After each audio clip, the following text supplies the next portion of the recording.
Hi everyone! I'm so happy to be a part of this beautiful festival. I hope you were able to listen to the previous talks and speaker. I've been so inspired to be here. So for me, I've decided to pick a topic that is very important in how I transition into my life into becoming more successful and finding my path. And also, it was so fitting for the month of Elul. So this is why I'm going to share with you today. So the topic is called Master Abundance, which seems very difficult to do. Like abundance is something that we don't control. So how do we even master it? And so I'm going to take you on a journey. So let's anchor ourselves into where we are. Rosh Hashanah is coming up, and for many of us, we've been preparing for Rosh Hashanah. What it means to prepare for Rosh Hashanah, it can vary. Growing up, I thought preparing for Rosh Hashanah was just basically thinking about the holiday, maybe helping my mom cook, and doing the invitee list. But this last few years, I've realized that actually preparing for Elul was actually to make a plan for the year to come.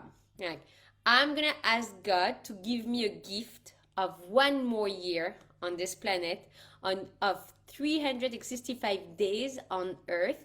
What is my plan to do with these 365 days? And that really was transformative in thinking of like how grateful I was for each of these days, and also be a partner with Hashem in creating the world. Like we Jews, we've been empowered with free will, and we've also been empowered with going beyond what the astrological signs would say about us, or our birth chart.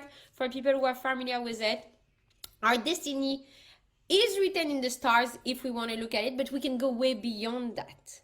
And so going beyond that means that we can actually transform our destiny, and this is what Hashem gave us. Hashem gave us the opportunity to be his or her partner in creating the world. And so the month of Elul, preparing to Rosh Hashanah, is really thinking about the plan. What's my plan for next year? What do I want to do with this next 365 days that I'm so grateful Hashem is going to give me? Because each of them are a gift. And so preparing for this, there's a sentence that I was reminded recently that we say often at Elul is king is in the field. So the king is in the field. What king, what field? It's like up to so many interpretations. But where I want to bridge it to master abundance is in us thinking about the king as Hashem, and the field as really being the field. And so when we think that Hashem is in the field, Hashem is closer to us because we also in the field. And for those who've read the last parasha, Kitavo, there's such a strong emphasis on the field. Like, what do we do when we get to the promised land, to Israel? What do we do with the first fruits that come out of the trees? And how we're supposed to treat them? And so the very first sentence of Kitavo is, you should bring the first fruit of the trees. You should bring them to the temple, and they should be dedicated to God, to Hashem. So it gives us that perspective of like, oh, like they don't belong to me. Like God, Hashem is giving me an abundance, is giving me abundance of fruit trees and trees that make fruits. But for me to remember that it's not given to me, I'm part of that relationship of exchange. I need to dedicate the first fruits of the trees to Hashem. And so I finally can have a relationship with my belongings. Because sadly, the world we live in gives us this idea that everything that I belong is mine. Like, I need to keep it, and it's scarce. And that's where I want to get to. We have, unfortunately, that idea in our society that there is scarcity in the world. And this is what I cannot give. the first fruits of my trees, and I cannot give 1/10 of my revenue or my finances because I'm scared, because I'm afraid I won't have tomorrow, and I won't have in 1 year, and I won't have in 2 years. And so we believe that there's scarcity in the world, and that's wrong. And that's very much what the Parasha Kitavot told us. You are not planting the trees. Like, the commandment is that you just harvest the first fruits of the trees and you dedicate them to Hashem. You are not planting the trees. So Hashem is not saying that you should do the hard work. Hashem is just saying that you should be aware He's giving in abundance to you. And because He's giving in abundance to you, you have to recognize that there's a superior master above you that is giving in abundance. And if you remove yourself from that idea of scarcity, you can finally enjoy what is given to you. And you can finally almost feel more relaxed about it. It's okay. I can give the first fruits of my trees. I can give 1/10 of my revenues because God is going to give me in abundance. Once you anchor that idea in your world, in your mind, it can change your entire course. I'm going to give you 2 examples of how that idea that I had heard before, but it was hard for me to really integrate in my life. And I was still thinking that I couldn't give 1/10 of my revenue. I couldn't give enough tzedakah. I couldn't give the first fruit of my trees because I was afraid I was not given more. I was afraid that I wouldn't get more from Hashem. And that's a lack of faith and a lack of security. So the one example I want to give you was for people in tech, you may be very familiar with the YC, the Y Combinator. And it's a program, an accelerator for startup and entrepreneurs to pitch their idea to investors and raise money. So going through the YC was very much understanding what is abundance. And I'm going to tell you why. At YC, before you pitch to investors, you stay on that program for like a few weeks, a few months. You work on your idea. You kind of test it with your customers. You try to expand your horizon. You try to really define what problem you're trying to solve. But most importantly, you need to convince yourself that the market you're going for is huge. And that's the thing that the YC does. Like, a lot of different accelerators will help you craft your product and craft your idea and maybe find talent to join you and maybe brand your product or work on your marketing. But the YC, what they tell you is that you need to convince yourself that the market you're going to is infinite. And so you need to ask for an infinite amount of money. That's crazy in our world. We always believe that there's scarcity around us. Like, how much can they give me? I have just this one idea and I'm just gonna go after that niche. And so like maybe I can ask for like $100,000, $200,000. Like, yeah, like I don't think it's worth more. And this is the idea they try to break down. Like, they break open your brain and they tell you your market is infinite. Convince yourself that your market is infinite and ask for more money. And basically when you start, they ask you, okay, what's your idea of how much you want to raise? So some people are more ambitious than others. So some say 500K and one would say 1 million and maybe someone else would say 2 million. And they ask you to go through that exercise of adding 3 or 4 zeros to your own idea. That was shocking to me. I was like, who is going to give me $10 million or 20 or 50 to work on my own idea? Maybe I'm just a 1-person company right now, or even a 10-person company, but that seems like a huge number. And finally, when you're able to look at that number and realize that you're not taking money away from anyone, you're just continuing to grow the money. You're growing the money, and this is why money is infinite in this world. We are constantly growing money. Like those investors, they want to put more money because the more they put, the more they will get once you become big or you launch or you do your first IPO. But we're growing money. And that's something that was not an idea that I didn't grow up with. Like somehow there was just a finite amount of money that I could get based on the number of years I did in college, or the job I decided to take, or even my boss, how much he was willing to give me. Like it was always a finite number, and I could rarely break that ceiling. And suddenly, going to this Y Combinator, they tell you that like money is infinite. That was my first experience of thinking that, yeah, that resource that we think is finite, actually, we've learned it in economics classes for people who went to economics. We know that banks just continue printing money. So we have that actually realistic knowledge that we printing money. And so there's almost no finite to it, no finitude to it.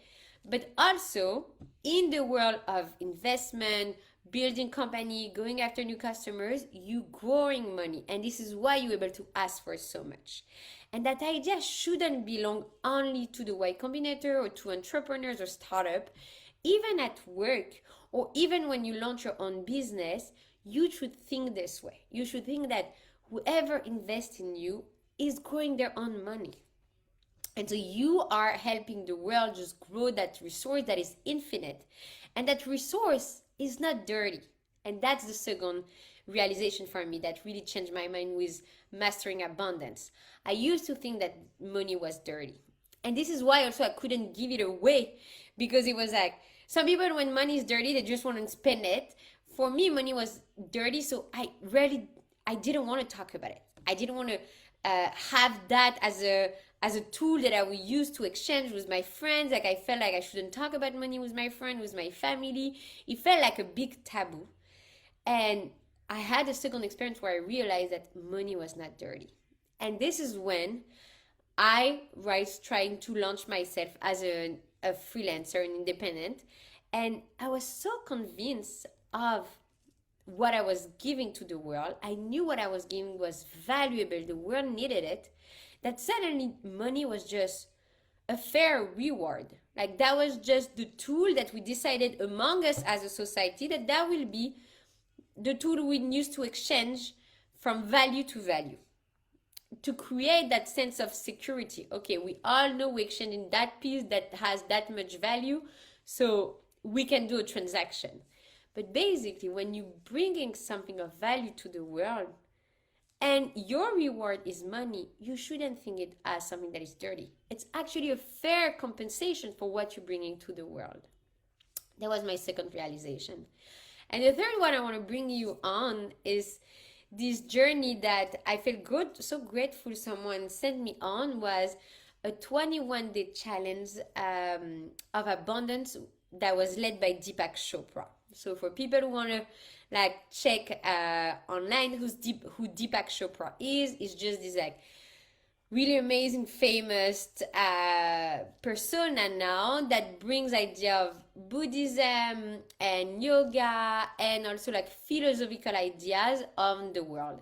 And so he had that program called the 21-day Abundance Challenge, where every day you go through an exercise of just deprogramming yourself and deprogramming your relationship with abundance, deprogramming your relationship with scarcity, deprogramming your relationship with money, and deprogramming your relationship with the own narrative that is going inside your head. And so I thought that I would share with you a few of these exercises. So some of these exercises, for people who want to follow that exercise, please reach out to me and you'll see, and I'll send you it day by day, the meditation and the exercise, but just giving you a few ideas on the exercises. So one exercise was basically just telling yourself that abundance is infinite, that money is the tool of abundance, and that tool, because it belongs to an infinite resource, is infinite itself. And you go through that mantra. The second mantra you go to or exercise is asking for forgiveness from your ancestors. And that's a huge one. Because as I say, growing up, I had my own relationship with money. I had my own relationship with work, and I was basing my own principle on what I was able to see around me. Some people were more successful, some people were less successful in terms of financial security. And so that one exercise where you basically ask for forgiveness, because you say, you recognize all the people in your lineage, from your parents, your grandparents, and ancestors, who had difficulties in their life due to the lack of money. And you ask them to forgive you and bless you with the opportunity to live a different life. And that's how you rewrite your narrative. You ask your ancestors to give you the blessing and the opportunity to live a different life. You don't have to repeat the errors, and you don't have to repeat the same narrative. People in your lineage might have a problem with money, with abundance, and they were in trouble due to the lack of it. It doesn't mean you have to go through it. It was, I think that one day, maybe there was day 10 out of 21, really transformed the way I was thinking about myself. Because sadly, we look at our parents or grandparents, and that's the ceiling we put above ourselves. Or we believe that maybe we can go a little above that ceiling, but we believe there are some rich tribes and some poor tribes. And sadly, the stories in the Bible, they almost tell us this, like each tribe has a mission, and you have to stick to that clan and mission.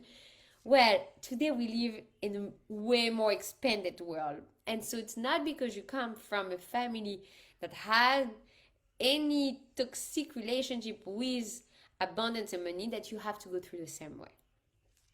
That's so transformative to go through that work, because finally you can write your own narrative. And one of the last exercises of this 21-day challenge is allowing you to understand that if you in the path of purpose, the world will open up all doors and opportunities because you are tapped into the collective consciousness. So let me unpack this a little bit, because it's like what you just say. So we believe, and for us Jews, we really much believe that we here on a mission. And this is why we can rewrite our destiny, and this is why we believe also in what others would call karma. But it means that we are here at this specific time, and we chose this specific family and circumstances and situation because we're here to fix the world. And so if we're here to fix the world, it means we have a mission. We're here on a duty. So once you tap on that idea that you're here on a duty, and that duty is to serve the bigger collective, it's to serve the community, suddenly you don't feel that you are taking away from anyone. Whatever value you're bringing, it was your mission. It was your purpose to bring this. And opening up to this idea really allow you to understand that you will get what you receive, which is money in abundance, which is abundance of resources, of help, of opportunities, of meeting the right people at the right time, of making connection. Like all of these tools will be given to you because you own your path. So I'm not saying that finding your path is easy. It definitely takes many years, and I rarely saw anyone finding their path in their teens or even 20s, because somehow for us fixing the world, we need to face what's broken. And so people have different difficulties in life. So maybe someone will grow up in a family that will have a lot of difficulties. So very early on, they will be confronted to what's broken in the world. But other people, it would only come in their 40s or 50s, because up till now, they were just riding an easy wave. It doesn't matter at what time. Like, we truly believe that we're here on a mission, and so God is giving us the time to repair the world and to find our mission. And that goes back it's almost full circle to the year plan that we need to submit to God to ask for one more year during the months of Elul. So being always on the lookout for our purpose, our mission, really gives us this almost like desire, and also almost like banging on the table, like, God, Hashem, I need one more year. And this is why we should ask during Elul, I need one more year, because this is what I'm supposed to fix this year. And I need this. I need this time. I need this entire year. I need this 365 days to accomplish that mission, because it's a big mission.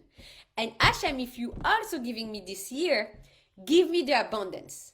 Give me the abundance of connection, of resources, of help, of ideas, of money.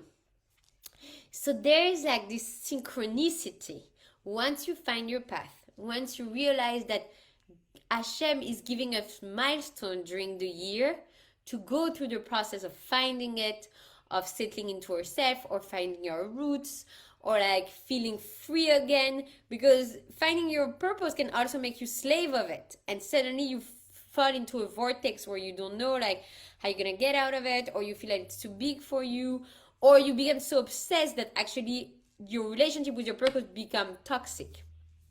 And so those milestones that we have during the year are just great reminders of like how we're supposed to fix the world in a very healthy way, and how we're supposed to remember that Hashem is giving us in abundance. And we shouldn't believe that resources, help, connection are finite. Whatever is out there, and if it's our true purpose to bring that value to the world and to the community, the collective consciousness, then we will receive in abundance. So those are my 3 life experiences that really opened myself to this idea that I was not taking away from anyone, and I was just helping the world, growing more of that resource that is money, because money is bringing positive things into my life, into other people's life. And so it's just the reward for all the work that I'm doing to bring something of value to other people. And to be of service to others is to have also a fair compensation. So the last idea I want to bring you on is something that I mentioned at the beginning, is this idea of tzedakah. So we have this idea of charity and tzedakah in Judaism. And as I said, it was hard for me to understand how I can give 1/10 of my revenue when maybe I didn't think I was making enough, or I felt I was just barely making it, so how can I give more? And I felt that maybe I wouldn't have anything the next month, so I really need to keep the full range of my compensation. And that really removes our potential and our opportunity to do more. So I remember that when I became a mom, people were telling me, oh, having children is so expensive. What I realized is that the more children I have, the more money I need to make.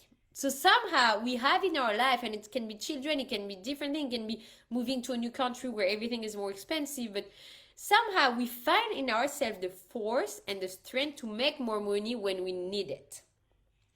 And so that's something that we don't do on a daily basis when we're just cruising. When we're cruising, we're not looking to fix the world. We're not asking God for more days on this planet. We're just cruising, and we think life is easy, and hopefully we feel gratitude, but most of them we feel ungrateful because we're cruising. We don't know what we're here for.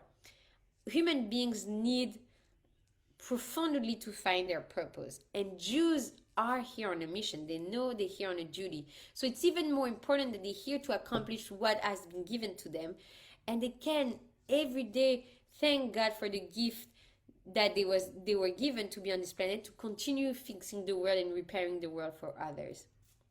And so as a woman, I remember giving that talk to a big women organization, because that organization came to me and they say, you know, we have so many women who are members of our organization, but it's hard for them to donate money. And we don't know what to do. We've tried different strategy, and we've looked at different organizations and companies, and everything that we've tried didn't work, and we are at loss of ideas. And so we did a deeper dive with their community, and we realized that we did a poll, we did a survey, and then we realized that women were not giving, not because they thought that the community was not valuable or the organization. Most of them, they were a big fan and they said the organization changed their life. But they couldn't give money because they hadn't built a training or even the muscle of owning money.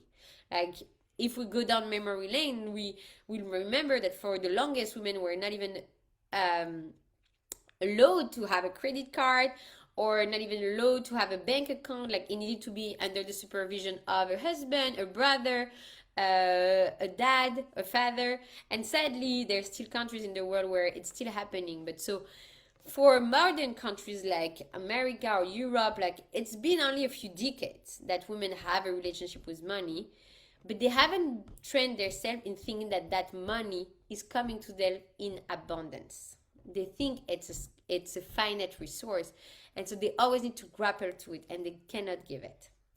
And so the exercise that we did with hundreds and thousands of women in the organization is rewriting that narrative, rewriting that programming, that they are worth all the money that they have, that money is a resource that we grow together, almost like a fruit tree. Like, we actually all grow together, more of those resources, more of this connection, more of this help that is out there. And so they shouldn't think as a scarce. They actually should think as something that grows. And the more they invest in the organization, the more they will get what they need, which can be resources, a business partner, someone to invest. Like, in this organization, there was tons of super powerful women, and they only thought about money. If I give, I'm gonna have less. Whereas today, the idea is that money is just one tool, but you need a lot of different tools in your life to be happy. And countless of studies have shown that people who have money are not the happiest. People who have friends, people who have fulfillment, people who have satisfaction, people who have who feel great gratitude are the happiest. And so suddenly it's taking money back to its pedestal and think that, oh, money is just one among many tools, and I'm gonna need the other tools. With just money, you don't launch a business, you don't become successful, you don't have thousands of followers on Instagram. You need more than this. And so that money can actually be leveraged to use those other tools, to buy those other tools, or you actually don't need money to buy those other tools, because that exchange that you're having with people is based on connection and trust. And so the last idea I want to give it to you before we leave is that Elul is the beginning of the year. Elul is your time to write your year plan. And so if you decide to ask Hashem for one more year, you should ask that He helps you with all the resources and all the money and all the connection and all the people and all the opportunities and all the doors that you need to make that money. And trust that Hashem put you on this planet to be His and her partner in creation.